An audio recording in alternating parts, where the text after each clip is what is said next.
Suppose A purchases the bond. Yes. A purchases bonds worth X amount, 100 crores. Yes. A is only the person who's been put up to purchase the bond, because that A has a KYC, etc. Yes. A has to only physically hand over the bond to B. Yes. Right? Or B gives it to C, who will in turn give it to a political party. Correct. Now, B, there is no control over the transaction between A and B. Yes. So B can trade on that bond for cash or for whatever other consideration. Yes. B acquires that bond. Yes.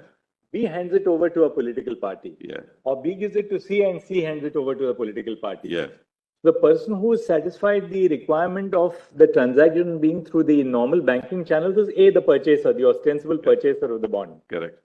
But this does not obviate the fact that the people who are really behind it, yes, that they have used authorized banking channels. Yes. All that they have to do is that the get somebody's KYC. It says trading is prohibited, yes, but there's no way you can prohibit trading in the bond.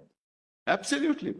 B doesn't have to buy the bond from A through official banking channels, because there is no record of any transactions in the bond. It just goes from hand to hand.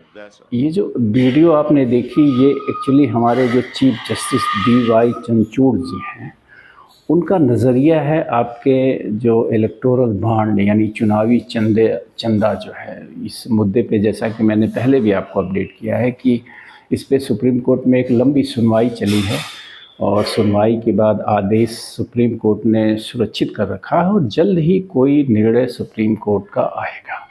तो supreme court के chief justice के इस नज़रिए से जो आपने इस video में देखा कि वो साफ साफ ये कहते हुए नज़र आ रहे हैं कि ये जो इलेक्टोरल बॉन्ड का सिस्टम है ये पारदर्शी नहीं है और इसमें कहीं से भी एक नंबर के पैसे की बात नहीं है, बल्कि कोई भी व्यक्ति जिसके पास ब्लैक मनी है, जिसके पास मतलब अनअकाउंटेड मनी है, वो पैसा बड़े ही आसानी से चुनावी राजनीतिक दलों को चुनावी चंदे के रूप में दिया जा सकता है। और जैसा कि मेरा आरोप लगातार ये रहा है कि ये चुनावी चंदे असल में एक प्रकार से ब्राइब हैं, घूस है राजनीतिक दलों को, क्योंकि इसके प्रमाण स्पष्ट हैं कि ये चुनावी चंदे अधिकांश इनका 90% हिस्सा उन्हीं दलों को मिलता है जो सत्ता में होते हैं, चाहे वो केंद्र में हो चाहे वो राज्यों में हो।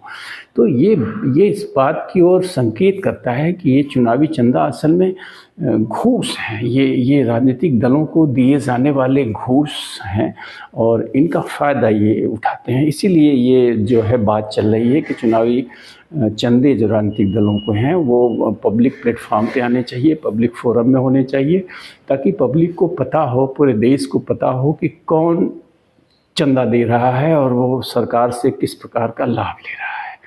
तो आई होप कि सुप्रीम कोर्ट कोई सकारात्मक निर्णय देगी जिससे ये जो प्रवाह है ब्लैक मनी का राजनीति में उस पर अंकुश लग सके। तो मैं लगातार इस बात को उम्मीद कर रहा हूँ कि सुप्रीम कोर्ट की जो संविधान पीठ है 5 सदस्यीय, जो इस पूरे मसले पे सुनवाई करी थी जिसने और आदेश को सुरक्षित कर रखा है, वो कोई सकारात्मक निर्णय देगी जिससे जो है देश की जो ये राजनीति है जिसमें जो गलत धन का है यानी कि काले धन का जो प्रभाव है उस पर अंकुश लगेगा। तो धन्यवाद, थैंक यू।